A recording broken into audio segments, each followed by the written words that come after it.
So, thank you. Yes, acceleration. I'm going to rapidly walk through two things that are on my mind right now that I'm actually running a company that is attempting to get therapies into the clinic. So we have two problems. So the class 1 problem is for therapies that exist right now. You could go use them off-label if they did have, there's no real IP preventing you from just going and doing whatever if you could get the people to do it and the funding. So examples here, rapamycin, off-label use, the most compelling of the age-slowing calorie restriction mimetic drugs. There's the senolytic treatment of dasatinib and quercetin. One of those is a supplement. The other one is a drug that can be used off-label, and it's about to go off patent. And then there's fecal microbiota transplantation that falls under a different regulatory regime where you're using something that you get from people. So the regulation is a lot more lax. It's a different area of legality. But all of these things are in theory pretty great for stuff that we have today. And why isn't everybody using them? So the problem is that the people who have money look at this flowchart. There's no intellectual property you can put on these things. Therefore, you have no monopoly on use. Therefore, you can't raise the capital you need to actually go play with the regulatory system to get this out there and used in a widespread way. So the reason we don't have many clinical trials for all these things is because this horrible regulatory system that requires $100 million plus to get to where you want to go, which, the rest of the tail is at the other end of the dog. So the solution here, to my mind, is actually philanthropy, and more organized philanthropy than we have. Right now, stuff is really, really ad hoc, and like talking to the more organized self-experimenters in the room, like you guys are still at the stage of basically advocating for people to go do clinical trials. We need to skip over that and just go straight to the clinical trials. Just go out there and put a few $1 million into a responsibly run clinical trial for a therapy that you really like, and that gives cover for the physicians to go out there and prescribe it, and then you see a bootstrap virtuous cycle continue from there. We haven't even got there for rapamycin. If we can't do it for rapamycin, we certainly can't do it for the other stuff. So there needs to be a more organized sort of set of philanthropy for running these relatively low-cost clinical trials. So the class 2 problem, the one that is sort of keeps me awake at night, because I have one of these, is the IP-protected therapies in development. How do we get them to go faster to the clinic than is presently the case? So the example I'm going to give you is what we do, which is, okay, very quickly, you have free cholesterol in your liver, we put in a gene therapy, we clear it, and one of the consequences of this is that your atherosclerosis goes away pretty rapidly. 6 weeks in mice, you get a 30% reduction in plaque count in the aorta, 17% reduction in the volume of plaque in your aortic root. This is massive. It's huge. The mice look great afterwards. We want to get this to the clinic. These are actually real numbers.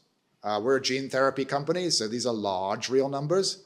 Now, the problem here is the existing state of regulation imposes things upon you that are not strictly necessary for being safe at the scale of, I'm going to run some clinical trials.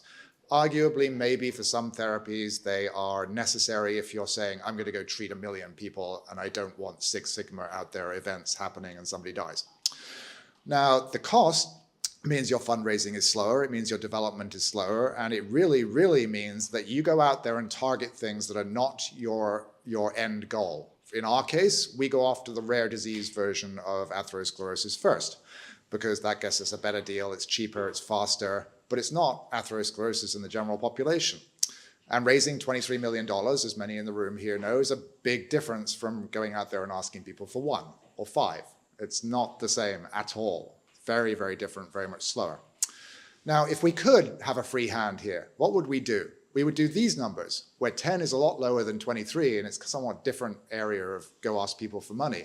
We're a gene therapy company, so we have these large costs that we can't get out from under. If we were a small molecule, this would be 5 million.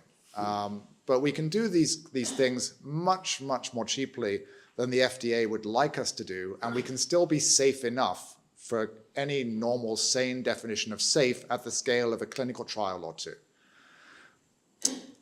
How does one do that?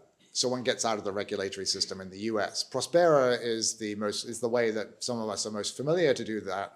You can go to Honduras, the island off the coast. They have their own designed regulatory environment and clinical support, and you can do things there very, very cheaply. The disadvantage is the FDA will look at you and say, what data? I don't believe any of this.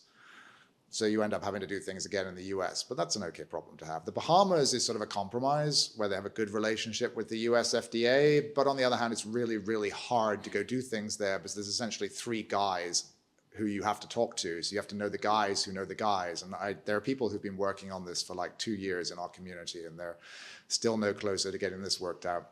Australia is the other compromise, where they have an established system where Australia basically says, no, you don't really need to manufacture GMP in order to do things here. Just say it's GMP, just do some tests on it. It's all great.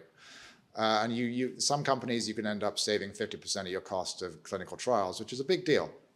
For us, not such a big deal, unfortunately, but that's the way the cookie crumbles. So the summary for this one is that there is a very blunt calculus of time and required funding that runs somewhat along the lines of the more funding you need, the slower it is to get it, the more extra work you need to do to convince the people who are going to give you that money to give you that money, and therefore the slower it is to get to the clinic. I mean, companies in our space have sat there, some of them, for 3 to 4 years, getting to the point of just getting the money they needed to do the thing that they could have done 3 or 4 years ago if they just have the money. So how do you deal with this? And the only way you deal with this is what I just showed you. You get out of the US system in a way that allows you to dramatically reduce your costs, increase the speed of going, thank you, nearly done, and then you get to the end that you want without quite so much money. So if you can just get to that point where you show that you're working in humans, then everybody will come to your door and give you the vast amount of money you need to do to get it into the existing system. But in order to make the existing system better, the only way you're going to do that is by competing with it outside the US. And I strongly advise anybody with a company to look into this seriously, especially if you're at that stage where you're saying, I want 20 or $30 million, and people are saying, okay, show us all this other stuff, please. Go do another $5 or $10 million worth of work and time to get this done.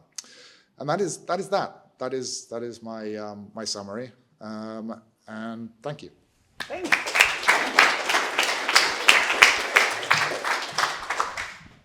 Happy to answer questions. Thank you, Richard.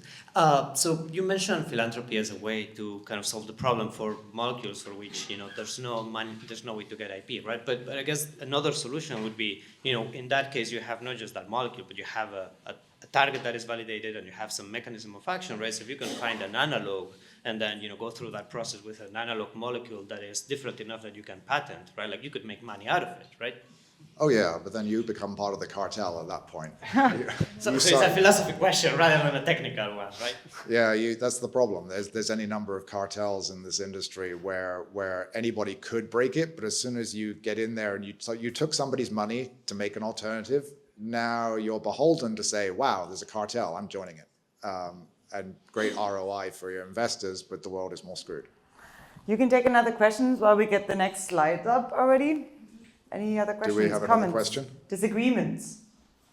Why did you not mention Singapore? Yes, because I didn't mention Singapore. I had room for exactly 3 things on that slide. So assume that for everything I added there's another couple of options out there in the world if you wanted to go talk to them. And many people just go talk to the people that they have the connections to, because a lot of these small countries have very small regulators. It's the 3 guys problem, where you have to find the way in to talk to them. And if you don't have that way in to talk to them, you're kind of screwed. You have time for another question. I have time for another question. Comments? Any disagreements? Anyone? Prosper? Hey, yay, nay. Go for it. What's on that mRNA? Messenger RNA. What's on it? What's on it? Oh, yes. So some human proteins that don't normally express together in cells, but if you do express them together in cells, they break down excess free cholesterol. Free cholesterol is toxic. And if you're old, you have too much of it in your liver. If you're obese, you definitely have too much of it in your liver. And if your liver is toxic and horrible and not happy, then one of the consequences is atherosclerosis on an accelerated basis. Go for it. Scientific challenges for therapy for The remaining challenges at this point in time for that therapy are raising the funds to get it into the clinic. Honestly, science is all done. Oh yeah. So we're putting it into non-human primates this year, and aside from that, it's just give us the money. I listed up there, and we'll go do humans. All right. Thank you so much, Reason.